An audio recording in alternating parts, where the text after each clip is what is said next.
জাতীয় নাগরিক পার্টির মুখ্য সংগঠক হাসনাত আবদুল্লাহর যে পোস্ট নিয়ে আমরা অনুসন্ধানের সিদ্ধান্ত গ্রহণ করেছিলাম, সেই অনুসন্ধানের সূত্র ধরে গতকালকে 4 জন সংঘবদ্ধ প্রতারক চক্রকে সদস্যদেরকে গ্রেপ্তার করা হয়েছে।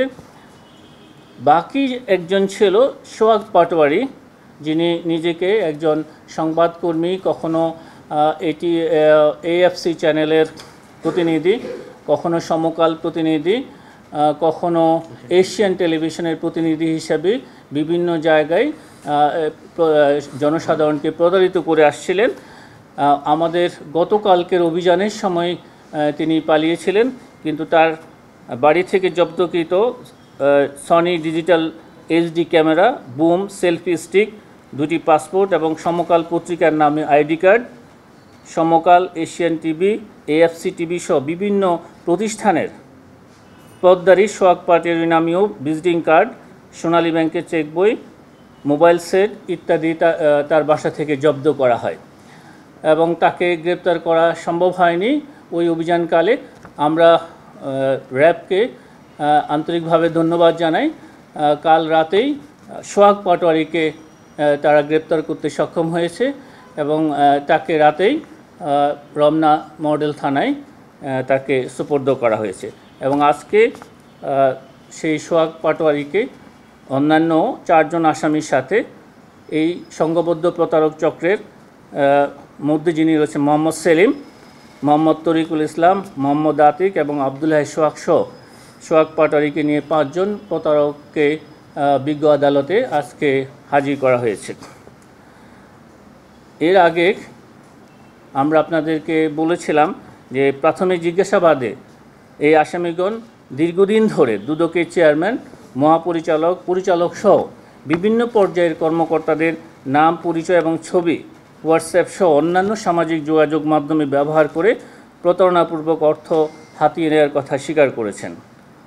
উক্ত চক্রটির বিরুদ্ধে গতকালকেই রমনা মডেল থানা মামলা নম্বর 21 তারিখ 29/6/2025 দায়ের করা হয়েছে। আপনাদেরকে অনেক ধন্যবাদ। আমাদের যারা এখানে প্রিন্ট ও ইলেকট্রনিক মিডিয়ার সম্মানিত সদস্যবৃন্দ রয়েছেন, আপনারা এই বিষয়ে অনেক সচেতন ছিলেন। আপনারা নিজেরাও এই সংঘবদ্ধ প্রতারক চক্রের বিষয়টি গণমাধ্যমে তুলে ধরেছেন এবং আমরা আপনাদের মাধ্যমে আমাদের জনসাধারণ সকলকে আমরা পুনরায় অবহিত করতে চাই। এই ধরনের প্রতারক চক্র যে কোনো সময়ে দুর্নীতি দমন কমিশনের কর্মকর্তা কর্মচারী যে কোনো পর্যায়ে কারো নাম ব্যবহার করে কোনো ফোন কল পেলেই যেন তারা সতর্ক হন এবং তারা যেন আইনশৃঙ্খলা বাহিনী সহ দুদকের এখানে আমাদের যে 106 আছে এবং আমাদের স্থানীয় এবং জেলা পর্যায়ে যে অফিস রয়েছে, বিভাগীয় কার্যালয় রয়েছে, সেখানে যেন তারা যোগাযোগ করেন। আমরা বারংবার এগুলি আমরা যে প্রতারক চক্র সম্পর্কে সচেতন করা সত্ত্বেও আমরা দেখি যে মানুষজন প্রতারিত হয়ে এসে তার দায়িত্ব দুদকের ঘাড়ে চাপানোর চেষ্টা করেন। আপনি অন্যত্র প্রতারিত হয়ে এসে সেই দায়িত্ব দুর্নীতি দমন কমিশনের উপরে চাপানো এটা যথাযথ নয়। আপনি প্রতারিত হওয়ার আগেই আমরা যে সচেতন করছি আপনাদেরকে, এই বিষয়গুলো বারবার অবহিত করছি, আপনারা দয়া করে এই বিষয়গুলো নিজেদের, কারণ দুর্নীতি দমন কমিশন থেকে কখনোই আপনাকে ফোন করবে না যে আপনার বিরুদ্ধে অভিযোগ এসেছে, আপনি আমাদের সাথে যোগাযোগ করুন, আমরা আপনাকে।